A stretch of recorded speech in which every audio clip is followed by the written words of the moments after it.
Bienvenida a Largo Aliento, Lenia Batres. Sabina, un placer estar nuevamente contigo.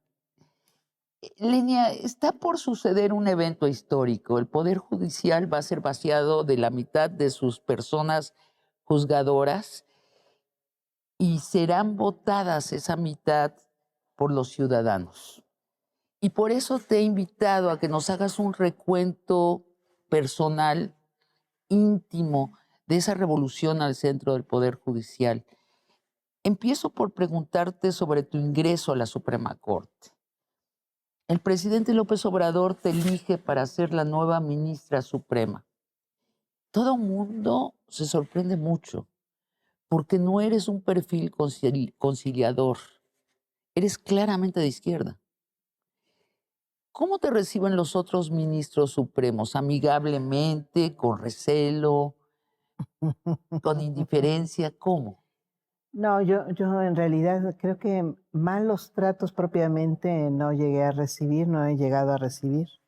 En algunos momentos quizá algunas intenciones un poco pues cuestionables porque se me intentó presionar para que no diera declaraciones públicas, para que no comentara al terminar las sesiones sobre temas delicados, se llegó a ironizar y a presionarme un poco, fundamentalmente el entonces ministro Aguilar tenía como esa encomienda de alguna forma, pero creo que muy rápidamente comprendió que no tenía ningún sentido y más bien iba a ser contraproducente porque sí les comenté muy claramente que yo concebía que se trataba de una función pública y por lo tanto pues iba a seguir comentando de esa función pública, que no había entrado a un club de amigos. Sí es interesante eso porque más o menos así ha funcionado. Se entra a una especie de cofradía que funciona porque se hablan lenguajes comunes. ¿Y qué Creo le que, dices al ministro Aguilar cuando te dice, oye, Lenia, aquí no estilamos hablar con la gente, ni menos con la prensa? ¿Qué le contestas? no, pues se hacen, por ejemplo, comentarios al final de la sesión. Bueno, ya resolvimos tal cosa. Claro, seguramente va a ir a dar a las redes sociales. Y yo lo que comentaba en esos momentos, pues era, tengan ustedes la seguridad. No estamos acordando temas privados. Entonces creo que ellos rápidamente desistieron de ese intento. Ajá. Sí, y hubo incluso hasta quejas claras al respecto sobre haber hecho públicos algunos temas.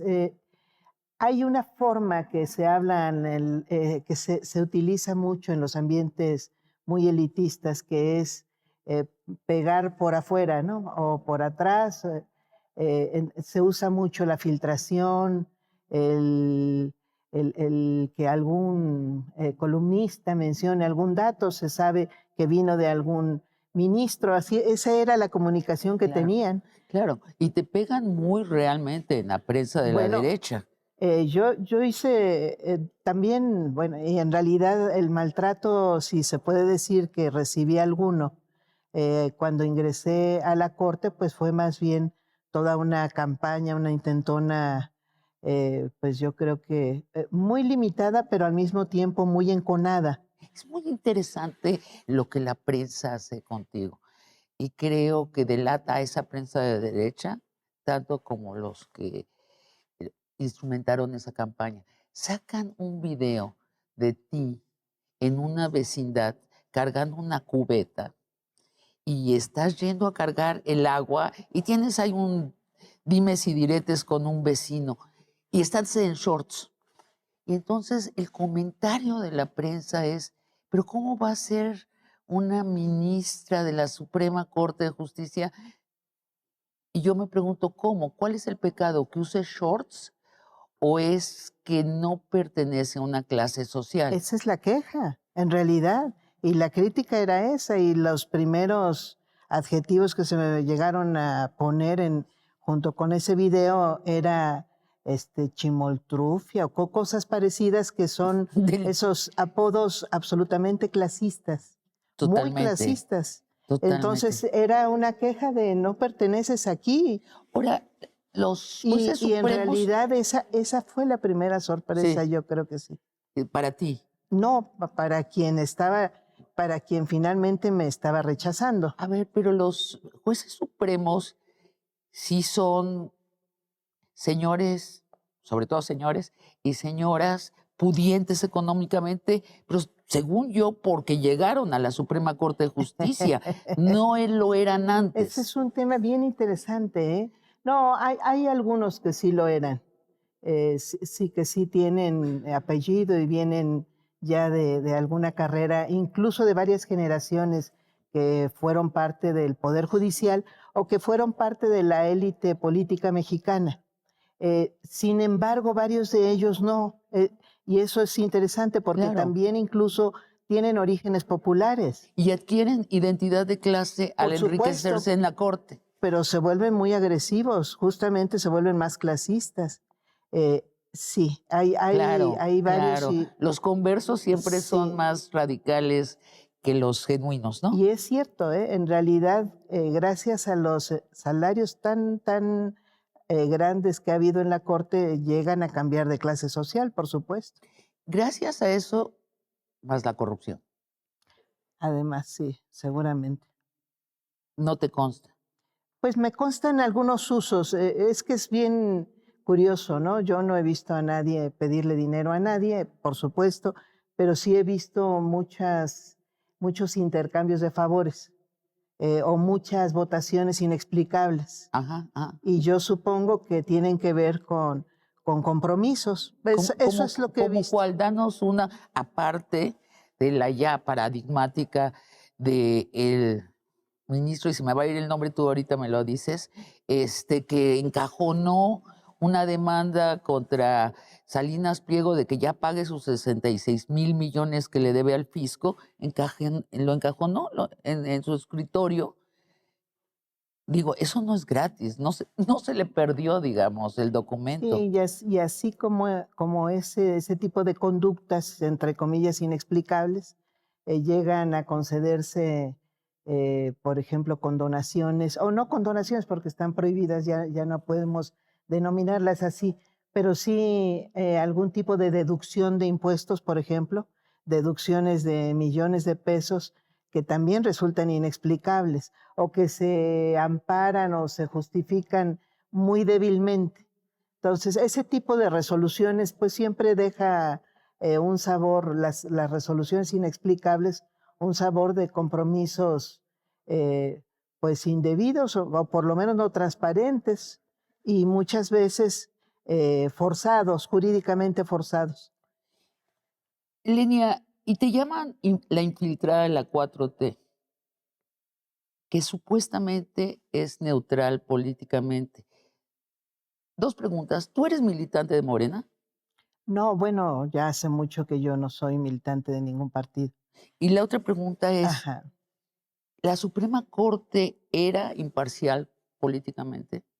No, por supuesto que no. Y es más, esta generación de la Suprema Corte yo creo que ha sido la más politizada en mal sentido, ¿no? Porque finalmente el Poder Judicial es un poder político de nuestro país. Es Sí. uno de los tres poderes y ejerce un poder político. Mi culpa, partidizada, Muy facciosa. facciosa, es En la este palabra. momento la Corte es la más facciosa de todas las que yo he visto desde que tengo comunicación con el Poder Judicial en términos de, pues en mi ejercicio profesional.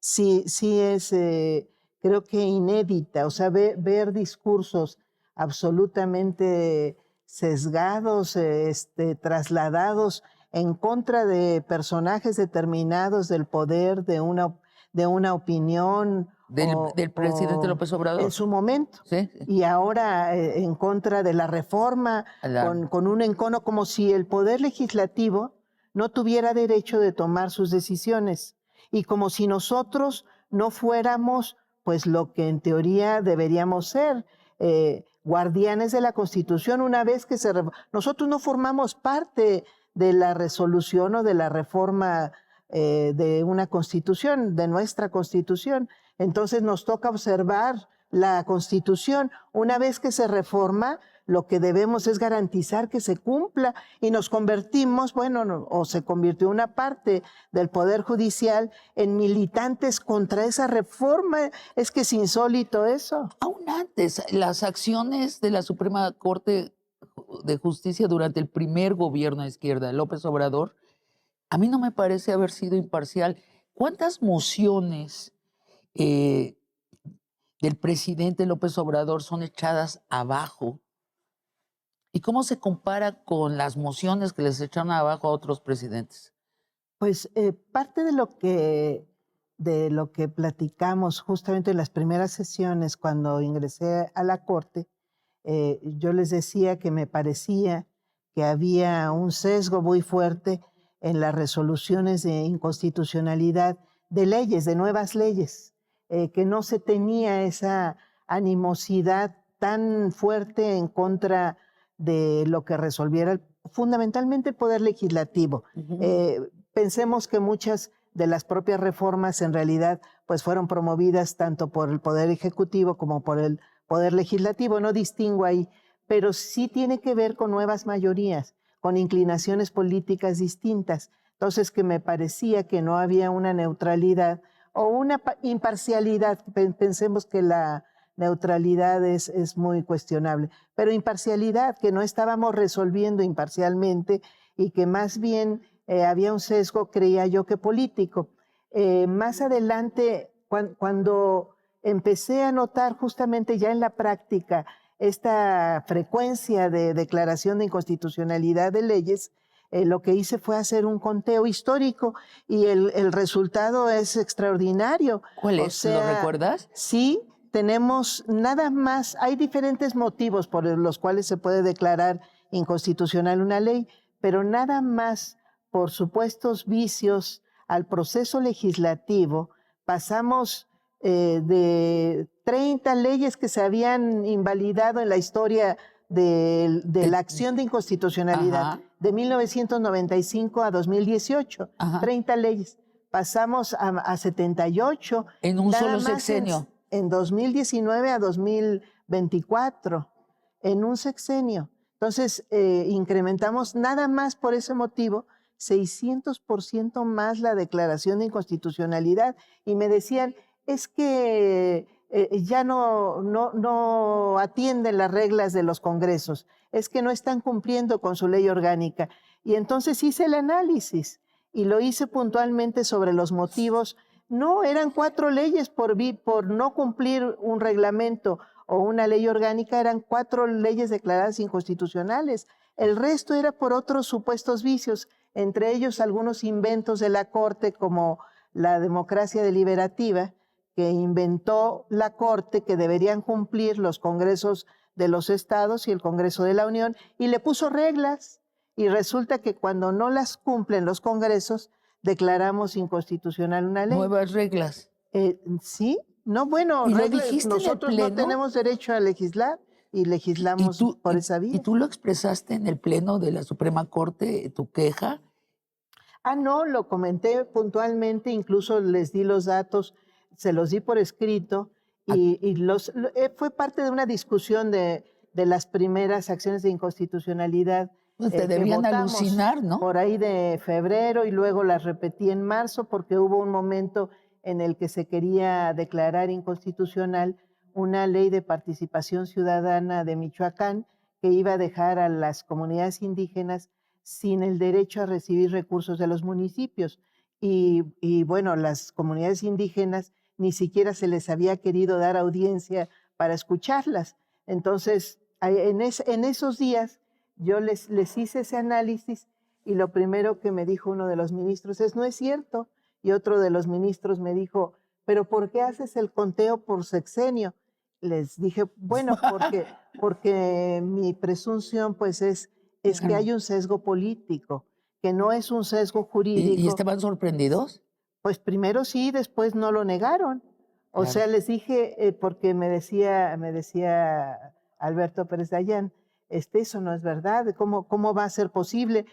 abre la base de datos, Alberto, cuéntalos. La base de datos está en la página de la Corte. ¿Es posible que hayan ellos creído que no estaba sucediendo Sí, eso? yo creo, pues, como vi su sorpresa, creo que fue una inercia que fue tan grande de declaremos inconstitucional todo lo que llegue, que ni siquiera lo percibieron. O sea, no vieron que se les había ido de las manos A ver, a tal magnitud. déjame dudarlo, Sí, porque al mismo tiempo toda la prensa de la derecha estaba llena de este alegato de que se nos acababa la democracia.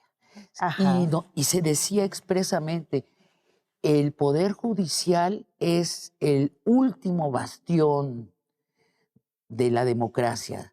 Si se va, eh, ellos son los que defienden la democracia.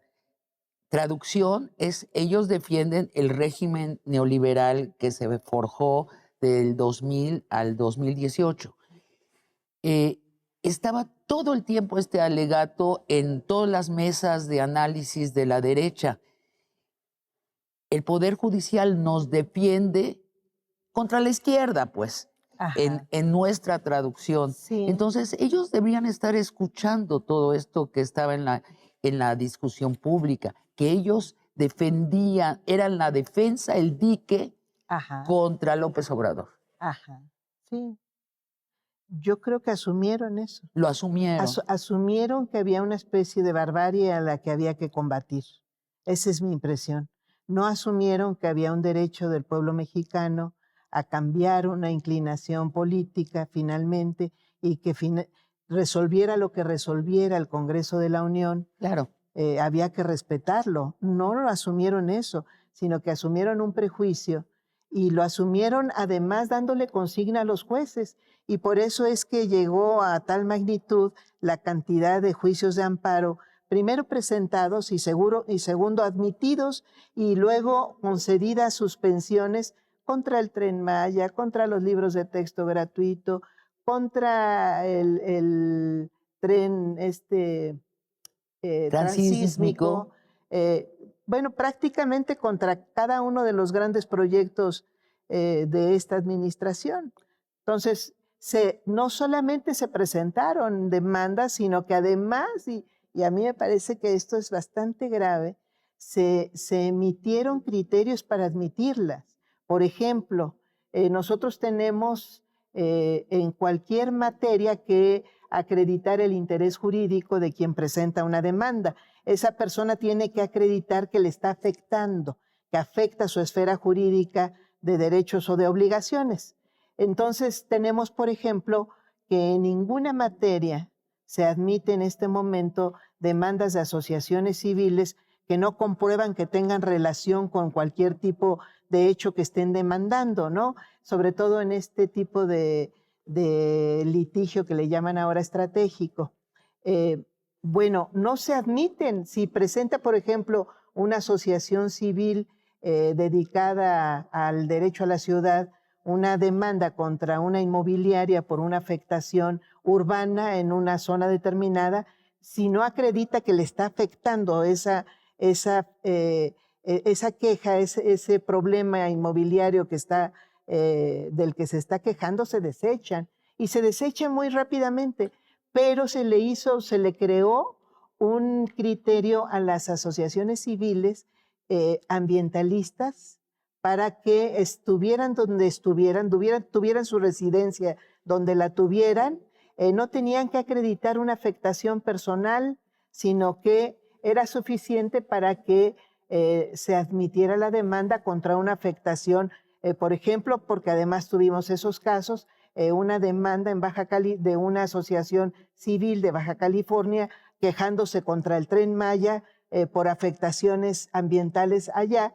Entonces sí estábamos obligados a recibir y a darle curso a un juicio de ese tipo. Es decir, criterios ad hoc.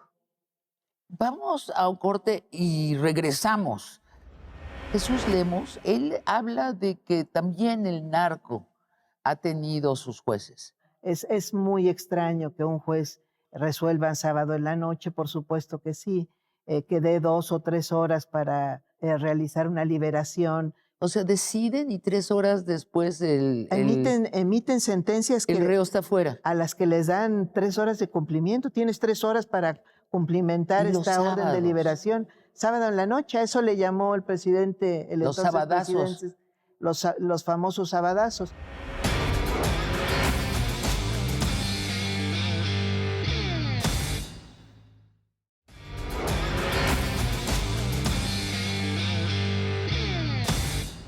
Lenia, ¿nos verificabas a nosotros los ciudadanos que vemos a través de las cámaras, de los periódicos, los sucesos del Poder Judicial, esta lectura de que los ministros supremos se asumieron como el dique contra la barbarie, siendo la barbarie la izquierda? Ajá. Y allí transgredieron sus funciones, ¿no es cierto? Totalmente, sí. Sí, porque pudieron ellos haber sido muy responsables y dejar de lado sus propias preferencias ideológicas. Estaban obligados a hacerlos y finalmente respetar lo que estaba haciendo el Poder Ejecutivo, el Poder Legislativo, en uso de sus propias facultades. Y no solamente dejaron de ser benévolos con esos poderes como lo fueron antes, sino que además pasaron a un activismo en contra, un activismo para desechar lo más posible todo lo nuevo que venía haciéndose. Eso es lo que yo creo que vino sucediendo muy claramente. Y después hay un momento de quiebre que López Obrador dice, vamos por la reforma judicial. Sí. ¿Qué lo provoca ese momento de quiebre? No, pues hay ya una larga historia en todos esos años, en esos 6 años, y desde antes, porque finalmente pues el Poder Judicial no es que a partir de entonces lo hubiéramos conocido, No, sino que les sabíamos mucha impunidad, mucho alejamiento de las necesidades de la gente, mucho criterio muy excluyente. Y más bien lo que vino sucediendo, yo creo que en el pasado sexenio, ¿no? En esos años fue que se enconó mucho este tipo de características y además de las características políticas. hay un momento en que él Sí, decide. hay varios momentos muy difíciles, A yo ver, creo. está este momento que la prensa ha decidido que es el momento de quiebre, cuando Norma Piña no se levanta para saludar al jefe del Ejecutivo. ¿Tú crees que eso fue? Yo creo que hay varios momentos difíciles. Ajá. O sea, creo que un primer momento, yo diría, si hay un primer momento de encono, es el momento en el que prácticamente se convoca a los juzgados de distrito a que resuelvan en contra todo lo que venga de esta administración, porque ¿Se prácticamente eso convoca? vino sucediendo. Creo que eso fue ¿Hubo una sucediendo. convocatoria? No, o sea, Bueno, estoy vulgarizando. pero un No, sobreentendido. no, un llamado a la imparcialidad, a no ser concesivos con el poder ejecutivo fundamentalmente.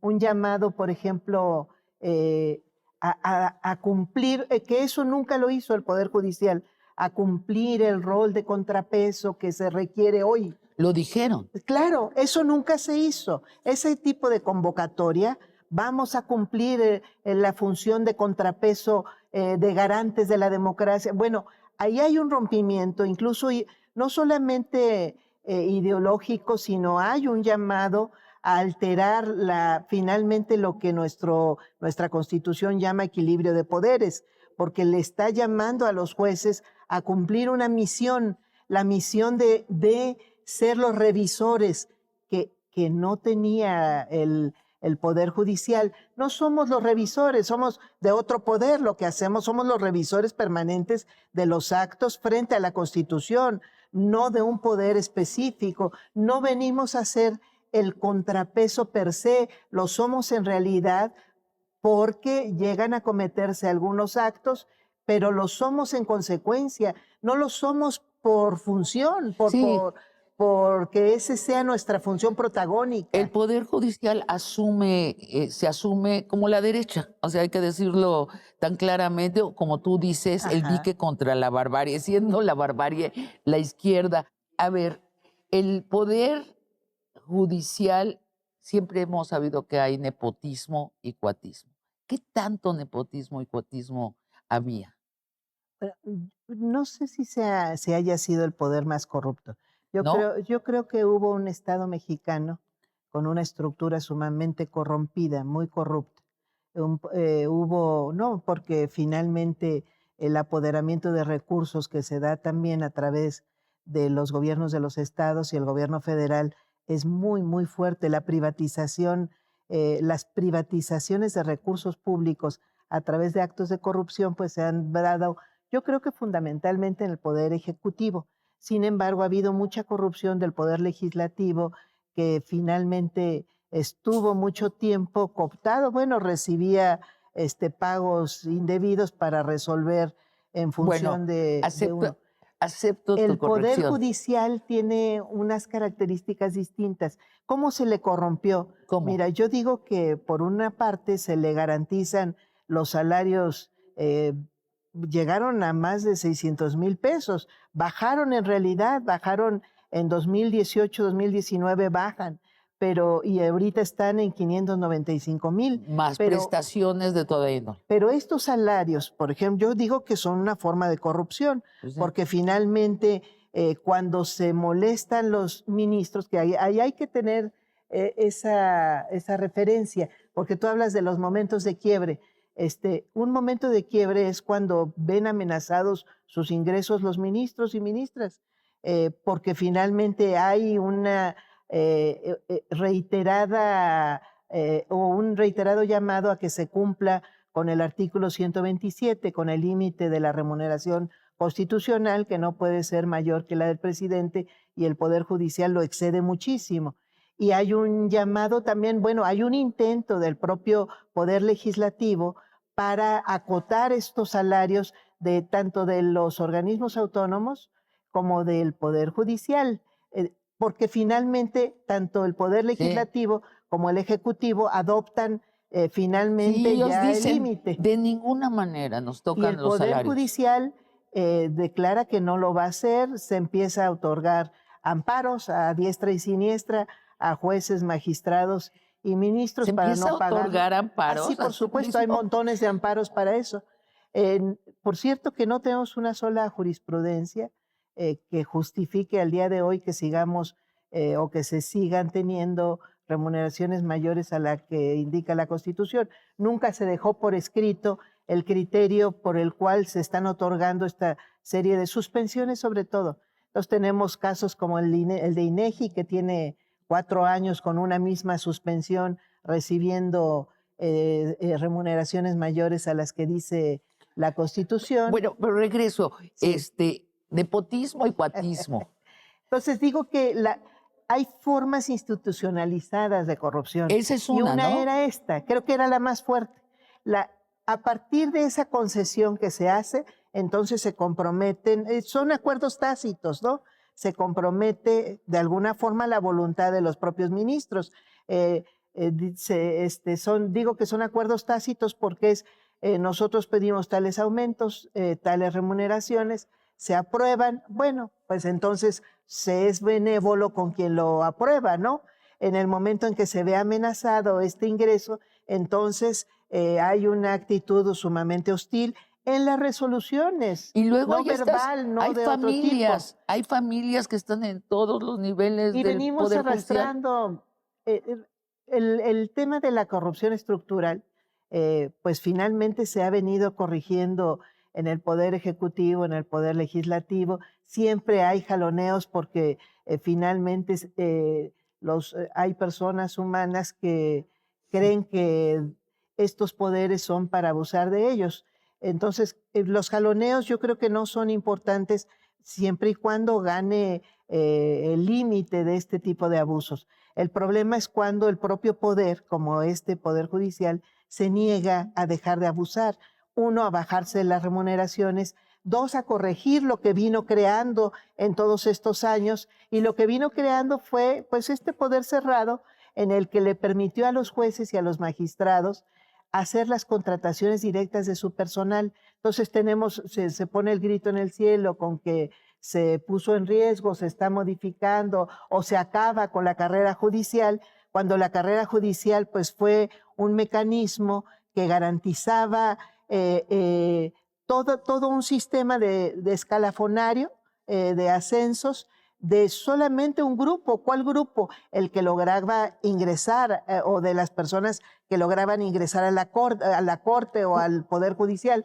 ¿Quiénes? Pues quienes iban decidiendo los propios jueces. Entonces ingresan a la carrera, ingresan ya a un escalafón y además se vuelve permanente su trabajo en el momento en que concursan. Pero ¿quién puede concursar? Quien finalmente ingresó por la única vía que podía ingresar, que era la contratación directa de jueces y magistrados. ¿A quiénes contrataban los jueces y magistrados? Pues a muchísimos familiares sin que nadie dijera nada porque nunca se auditó este tipo de contratación. O cuates o gente que al ser contratada se vuelven como del equipo del juez o el magistrado o el No, bueno, ministro supremo, como si fueran partidos internos.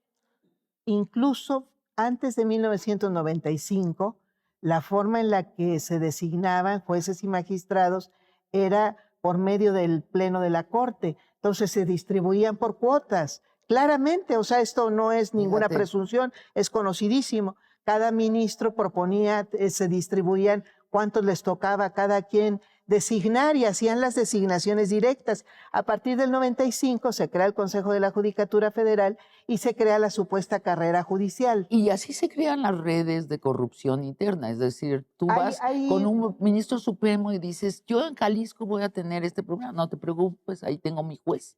Hay muchísimas, pues hay mucha red de influyentismo, ¿no?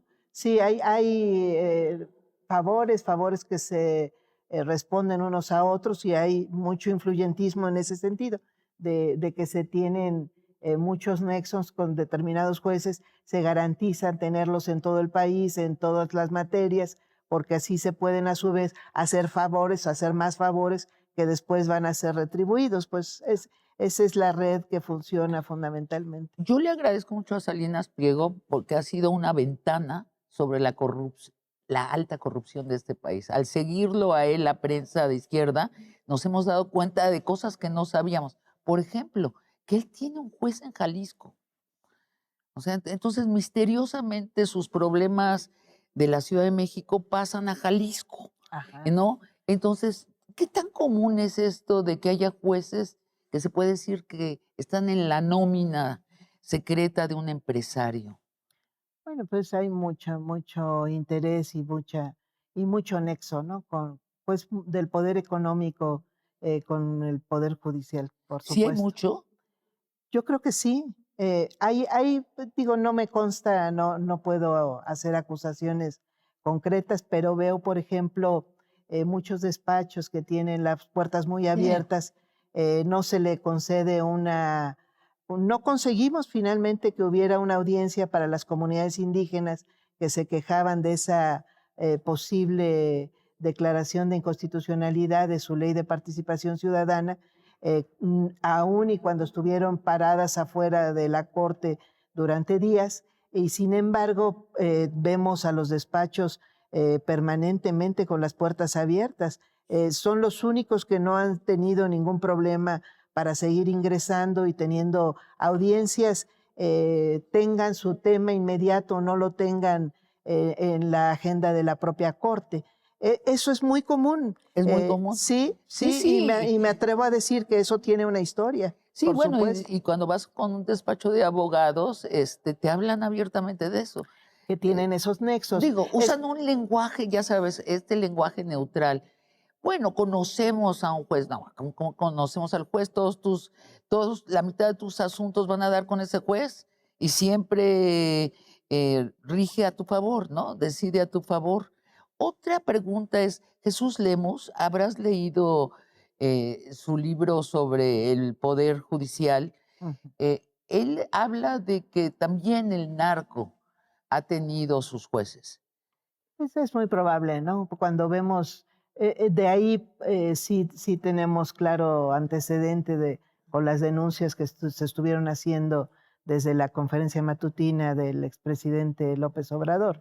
Bueno, es muy extraño que un juez resuelva sábado en la noche, por supuesto que sí, que dé 2 o 3 horas para realizar una liberación. Este tipo de resoluciones pues por supuesto que son inexplicables, ¿no? No se ve que estén atendiendo el interés público. O sea, deciden y 3 horas después Emiten sentencias el reo está fuera. a las que les dan 3 horas de cumplimiento. Tienes 3 horas para cumplimentar Y los esta orden de sábados, liberación. Sábado en la noche, a eso le llamó el presidente, el los entonces sabadazos. presidente, los famosos sabadazos.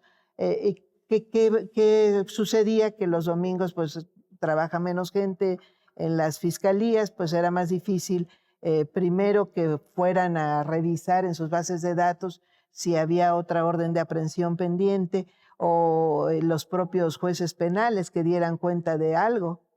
Un viernes, García Luna es declarado culpable en la Corte de Nueva York. Y un sábado, tú me dirás qué instancia de que le libera las cuentas de banco a la esposa de García Luna, que era su cómplice. Pues son este tipo de resoluciones obviamente que dan que pensar. No tenemos el acuerdo, los dineros, la filmación de nada, no podemos hacer una acusación directa, pero por supuesto que ameritaría una investigación, por lo menos, ¿no? Entonces corre muchísimo dinero, ha corrido muchísimo dinero por el Poder Judicial. Y regreso a tu Ajá, video de la cubeta. No, yo te debo decir que a mí me dio ajá, mucha confianza ese video. ajá.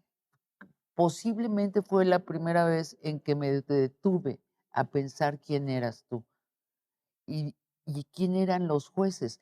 ¿Por qué hay una apariencia de duques? Se siente que es la aristocracia, viven distinto al resto de nosotros.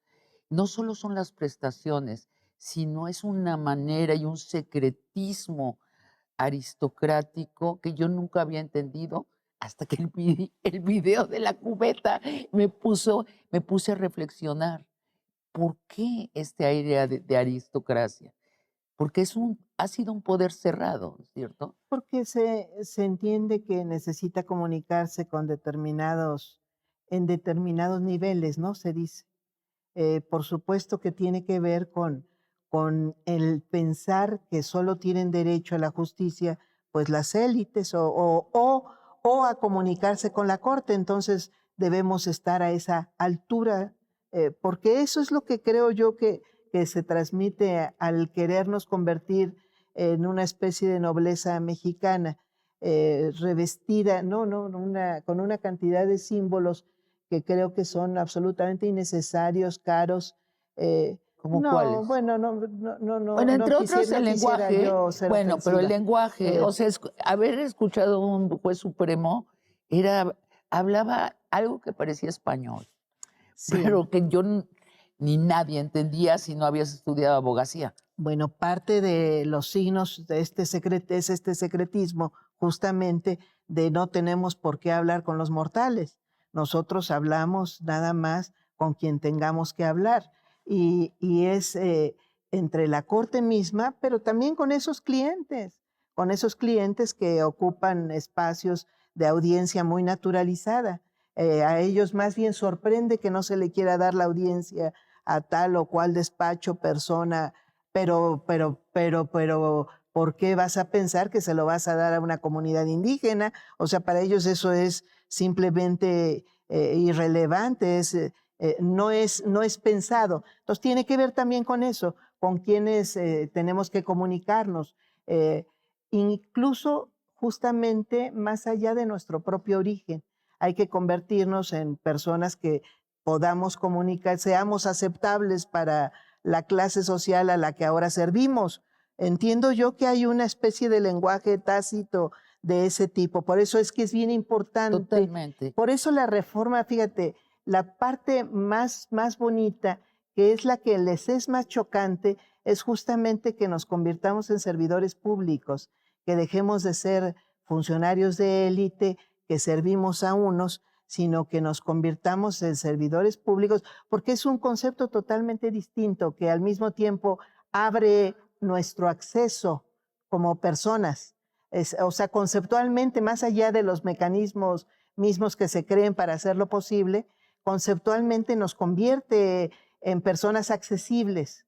Eh, Y eso es importantísimo. Ese es parte sí, del valor totalmente. democrático de To- la reforma. Totalmente. Hicimos un debate aquí en Largo Aliento entre dos expertos en el Poder Judicial y fue muy curioso. Uno de ellos no le terminábamos de entender. Lo que Del entendíamos, lenguaje sí, especializadísimo, exacto, ¿no? Entre pero comillas. sentíamos que sí Ajá, estaba en pro de la reforma judicial, ajá. pero no del todo. Todo se quedaba en una gelatina de ambigüedad. Pero cuando terminó el debate, este hombre de leyes se levantó y hizo una cita para ir a cenar con el otro hombre de leyes. Y para mí fue muy, muy icónico. Es decir, porque así se ha manejado las cosas importantes en este país. No frente a las cámaras, no frente a la gente que nos ve, sino a puerta cerrada. Después lo hablamos, Claro. ¿no? Y mientras tanto, los de afuera nos quedamos en una ambigüedad. Es muy difícil esa ciencia exacta del derecho o de las leyes o de la política. No lo termino. Hay muchos intereses creados que yo, ciudadano, no puedo comprender. Ujú. Vamos, vamos a una pausa y volvemos. La idea de que el Poder Judicial es un poder contramayoritario, o la idea de que nosotros hablamos y tenemos una especialización tal que la gente, el vulgo, nunca va Totalmente. a comprender. O sea, O son sea, no ustedes podemos. Einstein refinando la teoría de la relatividad. Y hay quien se lo cree, además, que de verdad tenemos no el lenguaje, sino un conocimiento totalmente docto, alto, superior, que no es el que debamos compartir o del que debamos darle cuenta a Y nadie. te reclaman.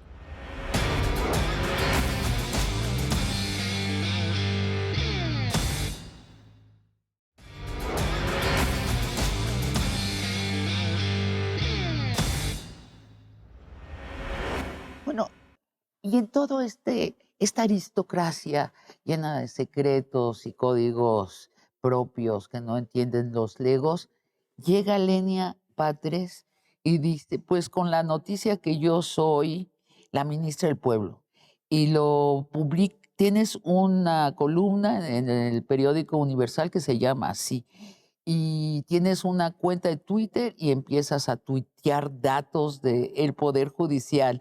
Y luego vienes a Largo Aliento y vas con los periodistas y te preguntamos y nos contestas. ¿Cuál es la reacción en la Corte frente a esto? ¿Cómo lo llaman? ¿Cómo lo entienden? Pues Porque ningún ministro antes lo había hecho. no daban entrevistas. Hay ministros que no han dado una sola entrevista en todo su periodo. Casi todos. Sí, casi todos. Alguno da alguna entrevista de vez en cuando. Tienen las puertas absolutamente cerradas. No tienen por qué darle cuentas a nadie, lo creen ellos. Se da un informe al año y por supuesto que hay muchas em, costumbres en la propia comunidad jurídica que ayuda a que se asienten este tipo de, de corazas, ¿no? Que se Sí, sí. incluso endurezcan. Por ejemplo, pues la idea de que el Poder Judicial es un poder contramayoritario, la idea Sí, de que el juez tiene que funcionar bajo el principio de ingratitud, le llaman algunos autores ya muy antiguos, pero finalmente hay quien lo repite hoy, o la idea de que nosotros hablamos y tenemos una especialización tal que la gente, el vulgo, nunca va a Totalmente. comprender. O sea, O son sea, no ustedes podemos... Einstein refinando la teoría de la relatividad. Y hay quien se lo cree, además, que de verdad tenemos no el lenguaje, sino un conocimiento totalmente docto, alto, superior, que no es el que debamos compartir o del que debamos darle cuenta a Y nadie. te reclaman. Bueno, me han reclamado así de por qué vas a la prensa, por qué emites en las redes. Incluso recuerdo muy bien que cuando llegué bueno, propuse por escrito o solicité por escrito que se abrieran las sesiones de las salas, porque Sí. el artículo 94 constitucional decía, ya ahora fue parte de las reformas, pero decía que las sesiones deben ser públicas y solo por excepción secretas. Ahora se le quitó el solo por excepción y quedó deben ser públicas, incluyendo las sesiones de las salas. Y lo que tenemos nosotros pues es eso, una secrecía del 100% de las sesiones, en las que por cierto se resuelve el 95% de los asuntos que aborda la Suprema Corte, pues son cerradas, totalmente secretas. Entonces propuse por escrito que se abrieran y se llevó al Pleno esta solicitud y en el Pleno decían los ministros, pero ¿cómo crees? Pero es que pero no es adecuado, no es necesario. ¿Cómo vamos a discutir enfrente de una cámara nosotros? Es que perdemos frescura, Perdemos frescura. Claro, asumiendo bueno, sí, que no se sí. puede discutir frente a la gente, porque finalmente, en realidad, confesando algo que a mí me parece muy grave, que es que pues no se pueden sostener muchas veces, se pone, Los argumentos. pues claro, que son muy débiles, y Leña, no porque sean doctos, sino porque son débiles jurídicamente. y entonces, López Obrador dice, voy a llamar a una reforma judicial, y entonces tú sales, ya no a Twitter, a las entrevistas, al periódico, sino sales directamente a la calle a mítines.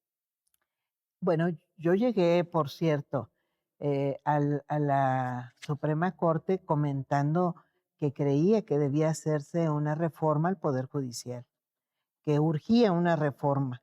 Es decir, parte de la misión personal que asumí es justamente la democratización del Poder Judicial.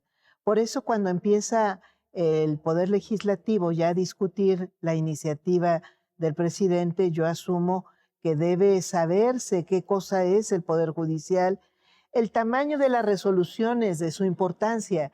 Mucha gente cree que lo que resuelve pues es un delito, si alguien cometió un delito contra otra persona, porque la justicia en México está como la parte común, la parte que le conocemos, es la parte que tiene que ver con el Ministerio Público, la barandilla. Sí, sí, sí. No conocemos que tenga otras utilidades y porque la gente muchas veces ni siquiera llega a tener ese tipo de problemas que porque no tiene propiedades, porque no tiene derechos de autor que reclamar, porque no tiene propiedad industrial, porque no tiene trabajadores o porque incluso como trabajador asume que es difícil que pueda reclamar sus derechos allí. Totalmente. Entonces, yo creo que, pues no sé qué porcentaje de mexicanos hayamos Tú tenido sales a la alguna calle vez a explicar. contacto con la justicia. Entonces, lo que a mí me parece que es muy importante es que la gente visualice que la justicia no es nada más el derecho penal, no es nada más el Ministerio Público y la cárcel, que la justicia tiene que ver con el derecho a la salud, a la vivienda, a la educación, al trabajo, que tiene que ver con todos los derechos que tenemos como personas y que lo que resuelve un juez no va a ser de un impacto para fulanito nada más, y más aún en la Suprema Corte. Ahora, estás en la sustancia. Yo quiero hablar de la estampa, de la forma. Sales a la calle, Ajá, te dan un micrófono inalámbrico y empiezas a hablarle a ajá, la gente en plazas, en parques, con mucha gente, con poquita gente, y hablas. Esto es una imagen, es la primera imagen de un juez mexicano. Ya me vas a corregir el género. ¿Cómo se dice? Jueza. Una jueza, bueno, es que fíjate cómo si lo del género sí es muy grave. Si digo jueza, parecería que solo entre las juezas, pero Ajá. juez o jueza, Persona juzgadora, estamos diciendo persona ahora como juzgadora, neutral. Ajá. persona juzgadora. Bueno, entonces, pero es la primera, Lenia Batres es la primera juez o jueza que sale con un micrófono y se pone a hablarle a la gente, a explicarle y a recibir preguntas. Ajá. ¿Recuerdas algún momento que te haya conmovido de esos mítines? Hay muchos, por supuesto. Danos uno. Bueno, se me acerca siempre gente a plantear temas durísimos, pues, casi siempre ya con alguna queja contra algún juez o contra un momento de injusticia que tiene. Casos muy fuertes siempre se escuchan, ¿no?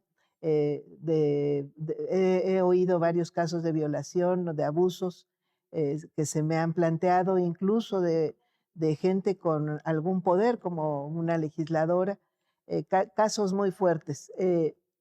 Este, si hablamos de temas personales, pero si hablamos de temas colectivos, bueno, a mí me conmueve muchísimo oír a la gente tan interesada en este tema.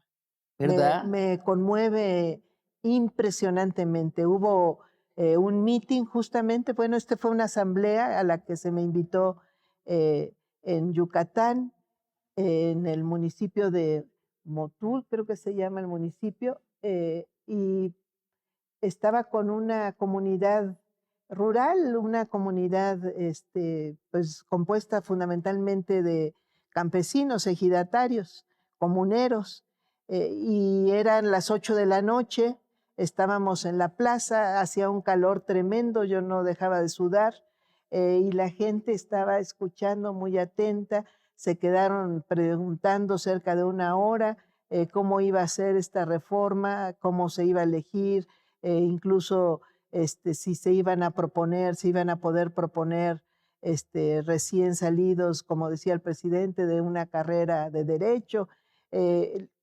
Esa quizá fue la asamblea que más me ha conmovido justamente porque se tiende a pensar que a la gente que no solamente no entiende, sino que no le interesa.